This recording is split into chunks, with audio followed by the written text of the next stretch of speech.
Hello everybody, my name's Adriana, you're watching Wolf Narwhal, and today I'm going to be doing a book review on Warrior Super Edition Leopardstar's Honor. So to take it from the beginning, I got this Super Edition because I looked online and was on Goodreads, filling out the latest book review, etc. And I was like, wait, what Warrior Super Edition have I not really heard of and not read? And Leopardstar's Honor is really new, at least to me. And so I read it, and these are my thoughts. So Leopardstar honestly was never a character I was really intrigued by, but I was really curious, what is her backstory? If she is a leader, she probably has an interesting little backstory, and she does. I really like her independence and focus on leading her clan the best she can in the beginning. Unfortunately though, spoiler free, this ends up changing, and she ends up betraying herself, which honestly is something you don't see in a lot of leader characters. So I found that very interesting and really worthwhile to read. But also at the same time, she was a jerk to a lot of characters, which kind of sucked. But I think she just saw it as like, why should I prioritize being kind when I can prioritize leading and helping people through other means? But again, this ends up coming back and biting her, because obvious, to be a good leader, you have to be strong and kind. But as she was developing, the potential was there, and you could definitely see why she turned out the way she did, and then how she fixed it. So one thing I would like to point out is that this book actually does have a lot of repeats of events that happen in the first series, but also that's because it takes place during the first series. So I saw a few reviews that were like, I didn't like that this retold events from the first series from a new cast perspective. It was so repetitive. Actually, no. So they had to be told because she was in those events, first of all. Second of all, I personally think it was a very cool, interesting moment to be able to see those events with new details we were never told in the first series. So I don't think that's an issue with this book. An issue, but it is something that exists.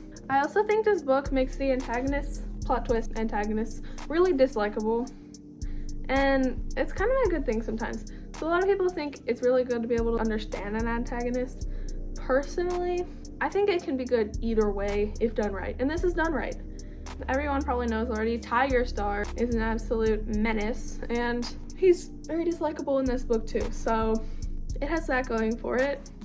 And I found myself just on the edge of my seat about to fight, because what the heck, Tigerstar, get out. Alright, one thing I did not like about this book is that first of all, she sends her father away because he's trying to oppose Tigerstar, whatever.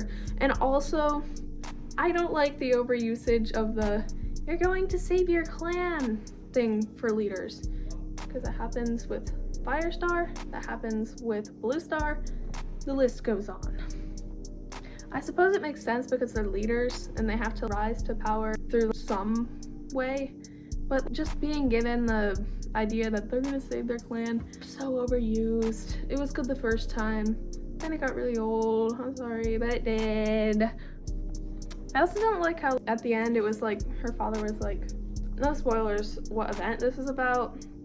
If you read the first series, you probably can understand the first event I'm talking about. But her father was like, you need to join with Firestar to defeat the antagonist, because you will save your clan by uniting with a cat that was told he was going to save his clan. But in the first series, it was never said, oh, Leopardstar has to save her clan too.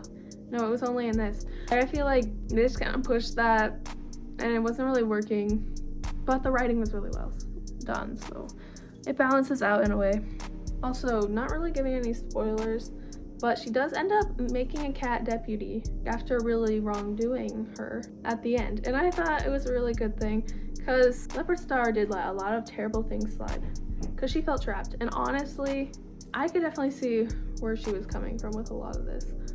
But she really should not have let some of the bad things that happened in this book happen, because they were pretty brutal. And if you have read the first series, you would know exactly what events I'm talking about. But the sister of one of the victims became the second commander of the clan when Leopardstar realized that all she did was actually very wrong. and that she didn't need to be power hungry to lead her clan, but instead she just needed to treat everyone well and to be courageous. And I think that's pretty much the moral of this whole book, and I think that's really admirable. But boy, did it make me a little mad sometimes. I like Leopardstar as a character, but if I was like someone around her in this book, I would not like her. But sometimes that makes a good book. And I think this book is a solid 8 out of 10. So I would recommend it to anyone who's a Warrior Cat fan, but that's my book review. Bye! See you in the next video if I decide to make a next video.